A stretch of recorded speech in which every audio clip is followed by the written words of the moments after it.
Magandang umaga mga uncle, mga auntie. Welcome na naman sa aking mini vlog. For today's video, day 2 na po tayo sa ating Baguio experience. So bago po natin simulan ng ating mga activities for today, make sure na kumain kayo ng breakfast. Of course, sa dami ba naman ng pwedeng puntahan na mga lugar sa Baguio, kailangan nyo talaga ng energy para mag-survive kayo for the whole day. So first stop ko ay ang Baguio Botanical Garden. Nakailang beses na rin akong pumunta dito sa Baguio Botanical Gardens pero hindi siya nakakasawa kasi ang dami mga halaman, ang daming mga pwedeng gawin, may mga coffee shops and everything. Para sa mga plantito, plantita, nature lover, perfect po sa inyo to. Tsaka ang dami mga Instagrammable na mga lugar dyan na pwedeng pagpicturan. At ayan, may padrama walk effect na naman yung uncle nyo guys. Just a gentle reminder na mag sun protection pa rin tsaka mag sunglasses para protection sa inyong mga mata kasi syempre maaraw pa rin, 'di ba? Nagsombrero na rin po ako. Kahit na medyo malamig diyan, syempre may araw pa rin para protection.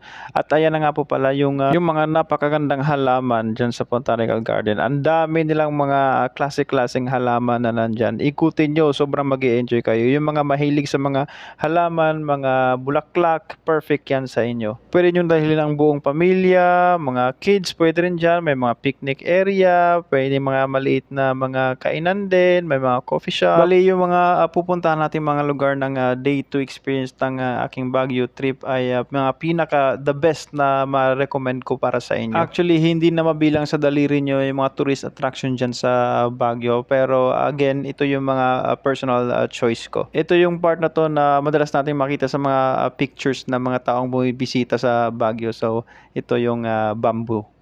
Ang swerte ng mga tao na nakatira sa Baguio kasi 'di ba ang dami mga tourist attractions na pwede nilang bisitahin anytime. Tsaka malamig yung klima. Ang lamig ng lugar na to, hindi niyo na kailangan ng aircon. Actually, yung mga hotels, yung mga transient houses, hindi na nila kailangan ng aircon. Binubuksan na nila yung bintana, malamig na sa loob. Electric fan lang, talo-talo na. So next stop ay ang The Mansion. So ayan nga po pala yung harapan niya. So pwede naman kayo magpa-picture dyan sa may harapan. Tsaka naalala ko to dito sa may other side, meron diyang mga fountain display sa gabi. Naalala ko nag-viral pa nga yun. So next stop is ang Mines View. Ito nga po pala yung may expect nyo sa Mines View. Ito yung view nyo sa Mines View.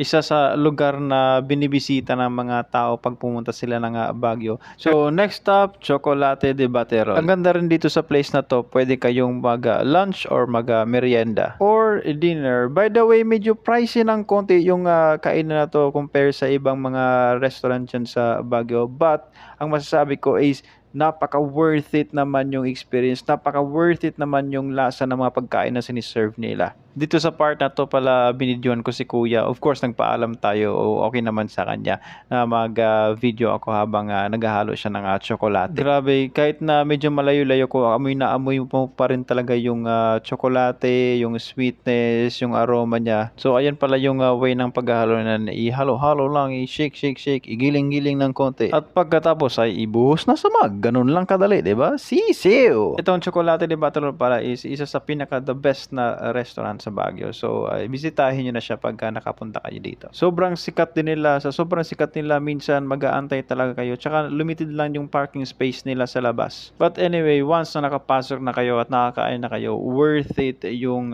pagkain, yung lasa, yung experience, lahat na. Lunes nga po pala ako pumunta dyan mga around 2 PM. Pero kahit ganyang oras, medyo marami-rami rin pong mga tao. Kita nyo naman sa video ko. Bali, yung in-order ko lang dyan is yung traditional blend tsaka suman at puto bumbong. Tingnan nyo naman yung itsura. Napaka-cheesy at maraming mga ricados. Tsaka ang laki ng servings nila. Sobrang nakakabusog talaga. Bandas look ulit sa mga in-order ko noong araw na yan. Oh, ang sarap. At ayan na nga rin po yung aking tsokolate. Chocolate at choco-choco. At ang next stop natin for today's video, hindi mawawala ang strawberry farm sa La Trinidad, Benguet. Pwede pala kayong mag-strawberry picking dyan for experience at babayaran nyo lang per kilo yung mga napuha nyo. So ayan nga po pala yung itsura ng mga strawberries sa strawberry farm.